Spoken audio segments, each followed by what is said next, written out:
Chapter 1. From Tally-ho to Red Dog. "Struth," said Jack Collins. "He's done it again. It's a terrible smell, a real stink. How can that dog live with himself? When he breaks wind, I want to run out of the room." "Everyone likes their own smells," said Mrs. Collins. "Oh, yes," said her husband. "Well, it's too much for me, Maureen. Tally will have to live outside the house." "It's because of what he eats," said Maureen. "It's going to make smells, and he eats so fast, too." "You know what?" Jack said. "We'll give him to the army. They can send him to the enemy, and they'll all run to get away from the stink." "Oh, he's done it again," said Maureen, holding her nose. "Tally, you're a bad dog." Tally-ho looked up at her with one yellow eye and wagged his tail a few times. Her voice was friendly, and he thought that she was saying nice things about him. He closed his eye again and went on thinking about food. Tally-ho was only a year old, but already he was famous for eating. He ate everything. People gave him all kinds of things to eat: paper bags, sticks, small dead animals, apples, eggshells, and Tally-ho tried it all. He didn't like sticks much, but eggshells were all right, if they still had bits of egg inside. He ate the same food as the family ate too: meat and potatoes and vegetables. "I'm going to take him out," said Jack. "He can have a run and get some of that wind out." He stood up and went to the door. "Run time, Tally," he said. Tally began to jump up and down excitedly. The floor shook under his feet. "Get him out before he shakes the place down," said Maureen. Jack opened the door. Tally ran outside and began to jump up and down by the car. Jack opened the back door and said, "Jump in." Tally-ho jumped onto the back seat, then at once jumped over and sat in the front seat. Jack opened the front passenger door. "Out," he said. Tally looked at him, then looked away, and found something very interesting to watch down the street. Jack didn't like this. He was an army man, and an order was an order. He picked Tally up and moved him onto the back seat. "Stay," he said. Tally waited. When the car was moving, he jumped into the front seat again. He put his head out of the open window. That way he couldn't hear any orders. Jack shook his head. "That dog just does what he wants," he said. "He thinks he's a person. I'm sure of it." At the airport, Jack let Tally out of the car, and Tally ran the 7 kilometers home, chasing the car through the hot afternoon and loving every minute of it. When he arrived home, he drank about 1 liter of water, then went outside and lay down under a tree. That evening he ate 700 grams of dog food in just over 10 seconds. "That's one hungry dog," said Jack. When Tally was sure there was no more food, he went outside again. He had a little sleep, woke up, and thought about going walkabout, maybe chasing a wallaby. There were so many interesting smells out there in the dark. He got to his feet and set off into the night. In the morning, Jack Collins said, "I think Tally's gone walkabout again." "One day he won't come back," said Maureen. "He always comes back in the end," said her husband. 3 days later, Tally walked in just in time for supper. His coat was dirty, his stomach was nice and full, and he looked very pleased with himself. Maureen and Jack Collins had to move from Pere-Berdou to Dampier. It was a long, hot journey of about 350 kilometers, along a difficult road, full of holes. They set off early before the sun got too hot. But after 15 kilometers, Tally's stomach began to work on his breakfast, and a terrible stink filled the car. Then he broke wind again, even worse than before. Struth! Bad dog! Jack had to stop the car. He got out, pulled Tally out of the car, and put him into the trailer with all the chairs and tables and boxes. Sorry, mate, but if you can't hold it in, you're not coming with us. You'll have to ride in the trailer. Tally made himself comfortable between the legs of a chair. He loved traveling from place to place, watching the world go by, seeing new places, making new friends. In Dampier he lived with Jack and Maureen most of the time, but he often went walkabout for days at a time. One evening Jack took him out for a run on the beach. There were lots of families there, having barbecues, and Tally soon got the wonderful rich smell of meat cooking over fires. Jack took hold of Tally's collar to stop him running up to the barbecues. He didn't know any of the people on the beach, but to his great surprise, many people knew Tally. "Look, there's Red Dog," called one man. Another man came and patted Red Dog on the head. "Hello, Bluey. How you going? Welcome to the Barbie." Soon Tally escaped from Jack's hold and ran away. A minute later, Jack heard a cry. "Hey, my steak! Where is it? I put it down on my plate, and now it's gone." Then came a second shout. "Who's taken my burgers?" Jack hurried away. He knew Tally could find his way home, and he didn't want to talk to angry men about his dog stealing their dinners. Chapter 2. Red Dog, John and Nancy. "I don't think he's coming back," said Maureen. "Yes, this time he's been away a long time," Jack said, shaking his head. They both knew that Tally was no longer their dog. He was moving on, spending more and more time away. "He'll be all right," said Jack.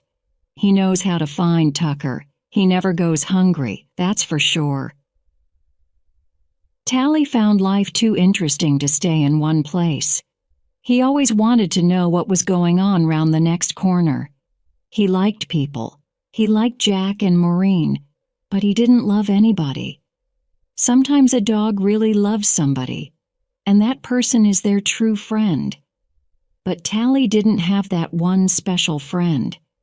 It was lucky for him that Dampier was full of lonely men. There was a lot of building going on. New roads, a new railway, a new airport, new houses for the workers. And hundreds of men were now living in the town to do this work. They came from Poland, Italy, New Zealand, Ireland, Greece, England, and most of them had no wives or family with them. These hard, strong men liked Tally. It was good to have a dog to stroke, to have play fights with, to talk to, a dog who was always pleased to see you. Tally liked them too. They played with him. They gave him food. They bought special meat for him. There was always a meal waiting for him when he came back from his travels. No one knew his real name, and soon he was just called Red Dog, or just Red. And Tally was in fact a red dog. He was a red cloud kelpie, a fine old Australian sheepdog, a very clever dog. He was a lovely dark red-brown color with golden yellow eyes.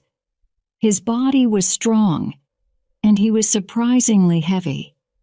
The men of the Hammersley Iron Company got to know Red Dog very well because of John, one of their bus drivers. John was half Maori, and people said that he was a friend to everyone. He was small and young, and he loved animals more than anything. One day he was in Dampier, standing by his bus, waiting for his passengers, when he saw Red Dog in the street. He smiled and went down on one knee, calling out, "Hey, boy, here!" Red Dog stopped and looked at him. "Come on, mate," said John. "Come and say good-day." Red Dog wagged his tail. He came over, and John took hold of his right paw and shook it. "Pleased to meet you, mate," he said. Then he took Red Dog's head in both hands and looked into his eyes. "Hey, you're a beauty," he said. And from that moment, Red Dog knew that his life would be different. When the men arrived to take their bus to work, they found John sitting in the driver's seat and Red Dog sitting in the seat behind him. After that, Red Dog traveled everywhere on the Hamersley Iron buses, and he always had the seat behind the driver. One day, a stranger got on the bus. Nancy Gray was new in town. She was a secretary at Hamersley Iron, and she didn't know about Red Dog. The bus was full of workers, and there were no empty seats. There was just a seat behind the driver, which had a dog in it. The men all sat there, watching and smiling. They wanted to see what would happen. "Down," said Nancy. Red Dog looked up at her, then looked away again. He did not move, and showed that he had no plans to move out of his seat. "Bad dog," said Nancy, and Red Dog showed his teeth to her, just a little. Nancy was a bit surprised. The men in the bus began to laugh at her. "You'll never get him out of there," said one man. "That's his seat. No one sits there when Red wants it." Nancy did not like losing.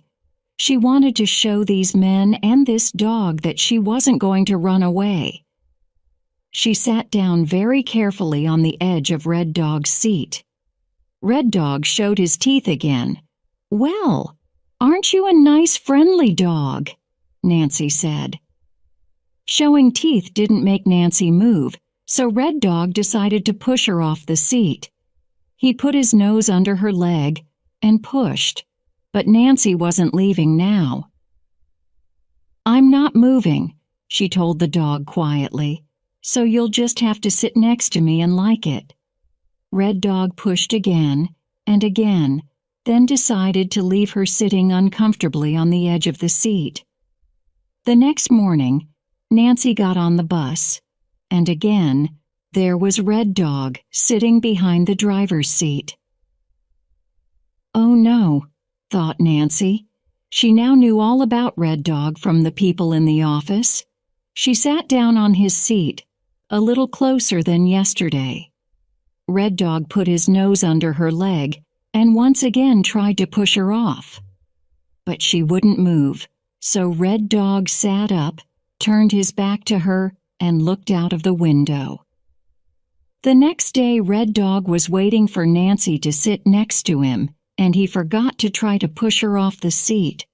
And when Nancy said, "Hi, Red," and patted him on the head, he wagged his tail, but only once, and then he went back to looking out of the window.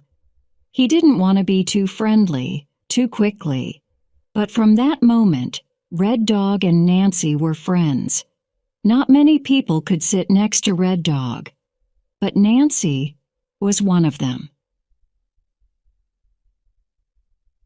Chapter 3. A Night at the Cinema. There were not many unmarried women in Dampier in those days, so a lot of the men were interested in Nancy. John liked her too, and because Nancy sat with Red Dog in the seat behind the driver, he sometimes got to talk to her. One day Red Dog broke wind in the bus. The stink was terrible and everybody had to get out of the bus and wait for the smell to go. Red Dog wagged his tail and walked around, being friendly with everyone. John smiled at Nancy, and she smiled back. They both tried to stroke Red Dog at the same time, and their hands touched. They both laughed a little, and John said, "Did you hear what happened yesterday on the bus?"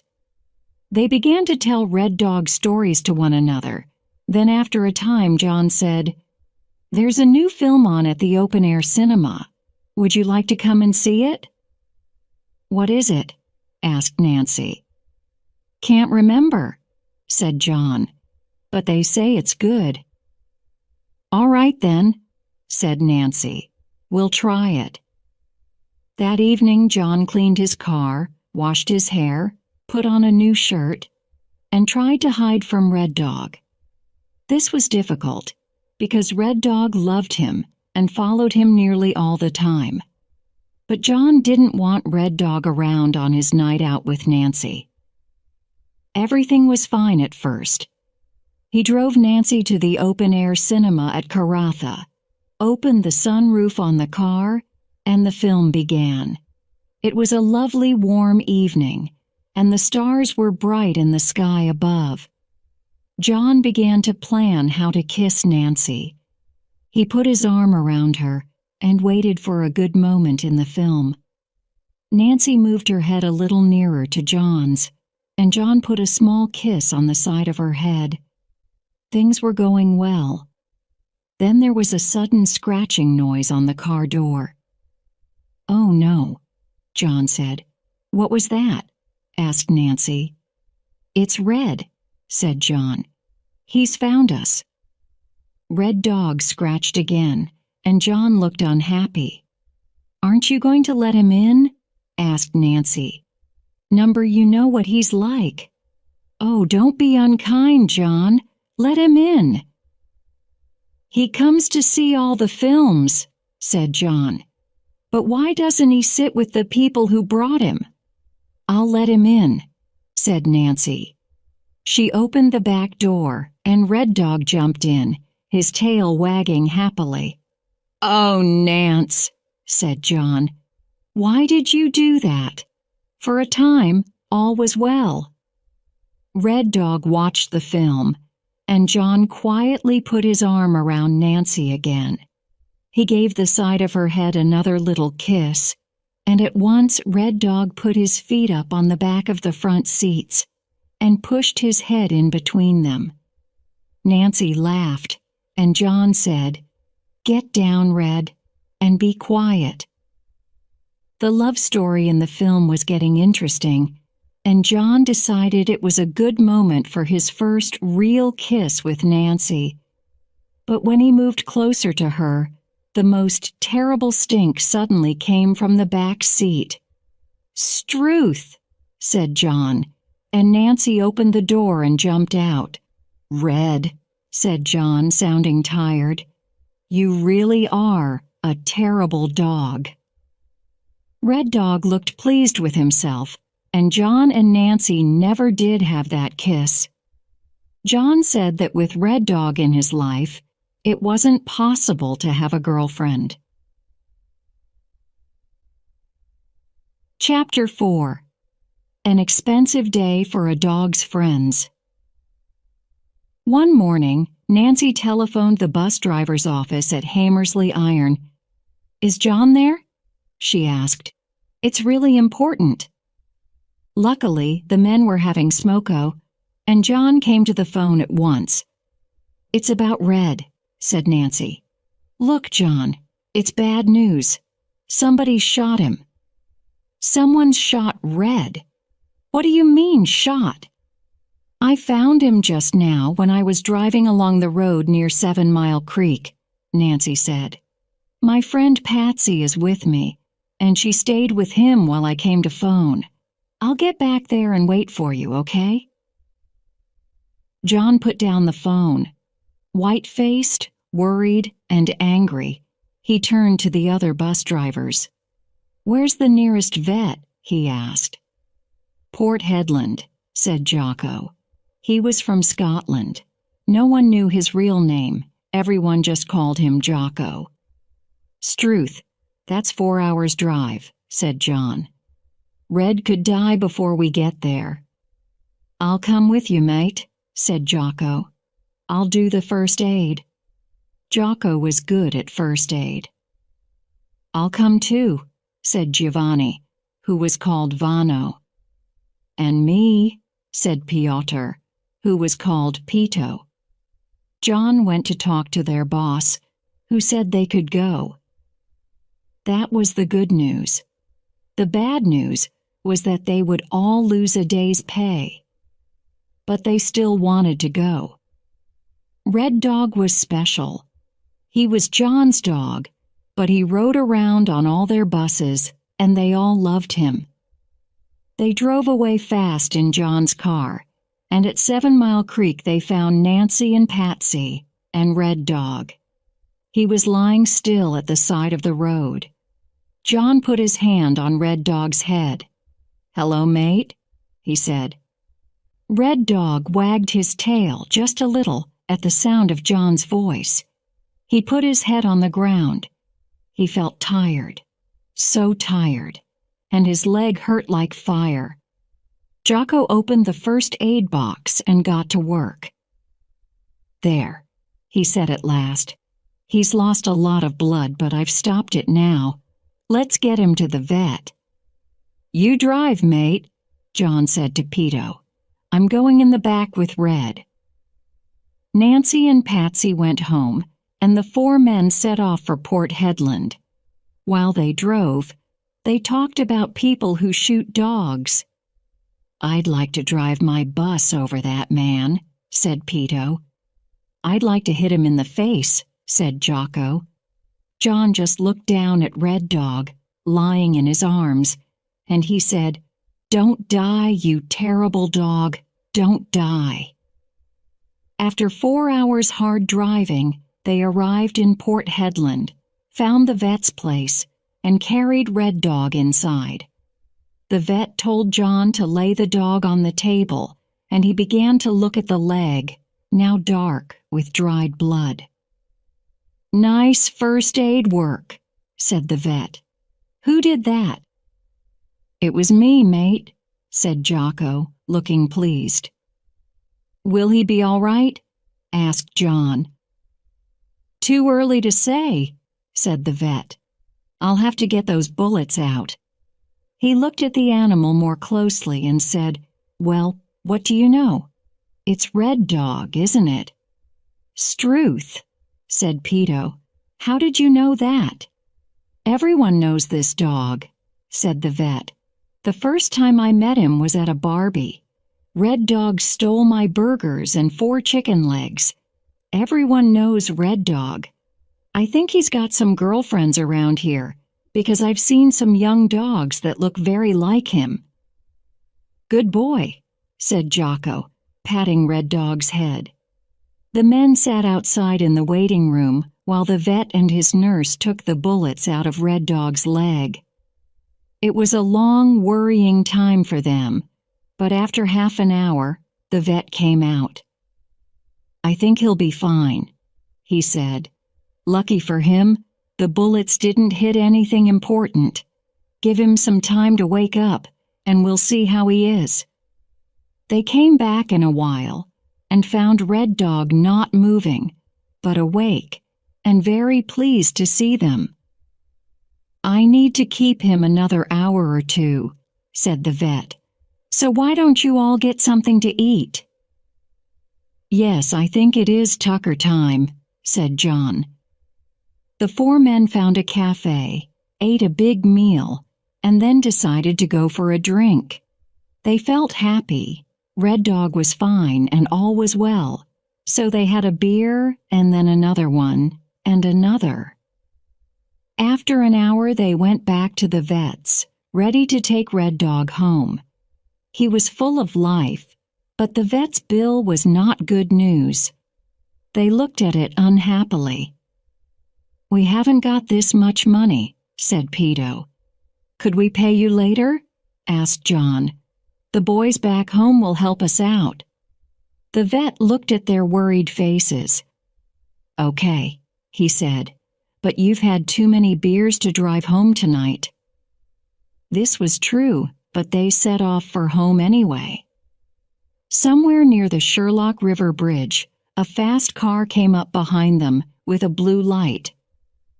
"Oh, Struth," said Peto. "It's the police." "We'll help you pay the fine," said Vano, laughing. Peto stopped the car and got out. The policeman got out of his car and came up with his notebook. "Hello, Bill," said Peto. "I'm not Bill when I'm working, mate," said the policeman, who lived in the same street as Peto.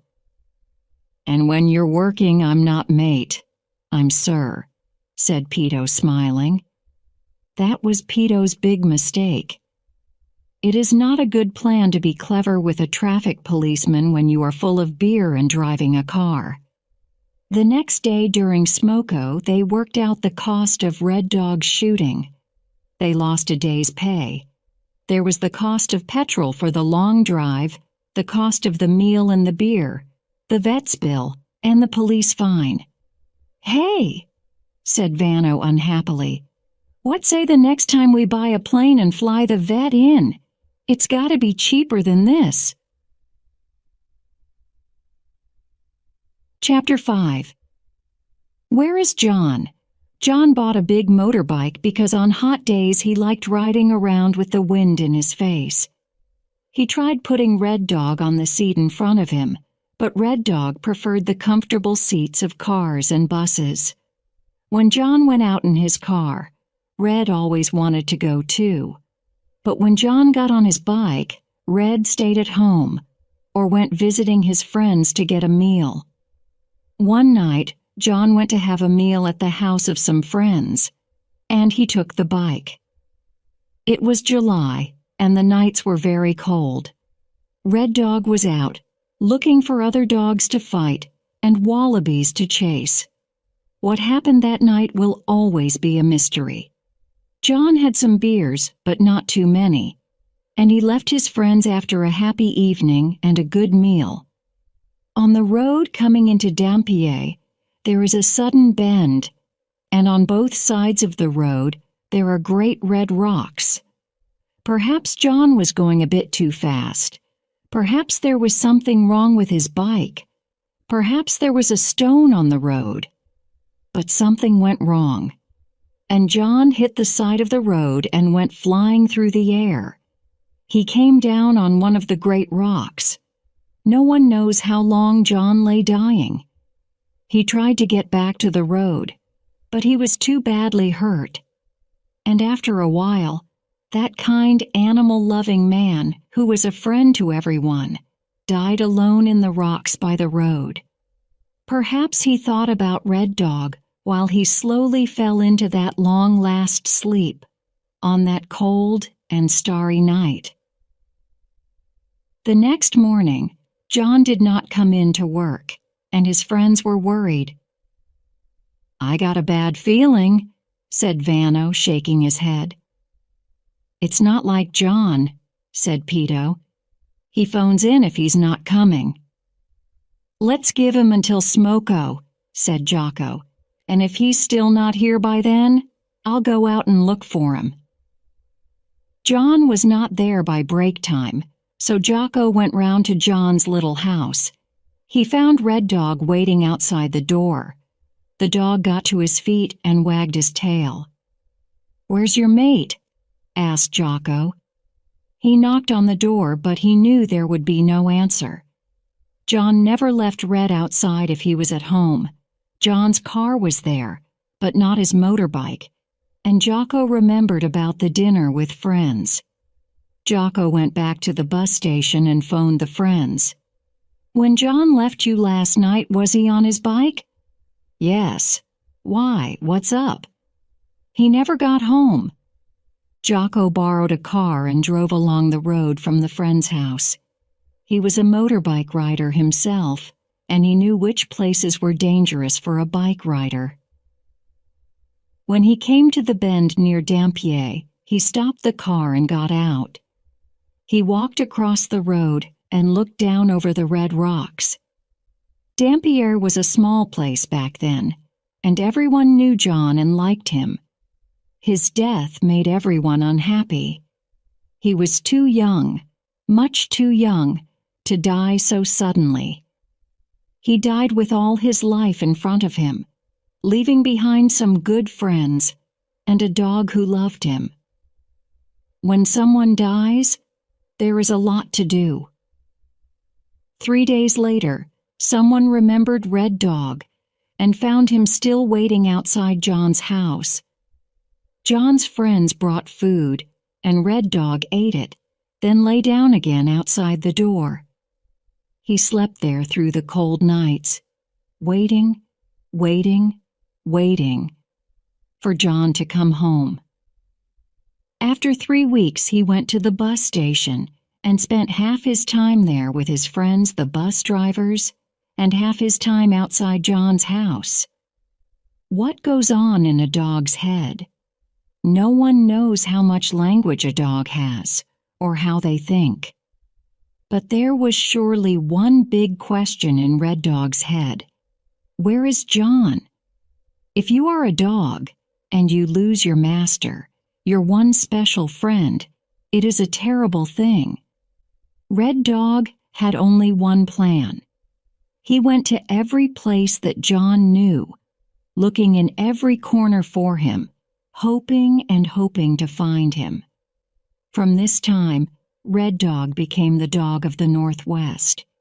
He belonged to everyone because he could never find John again, and there was no one who could take his place.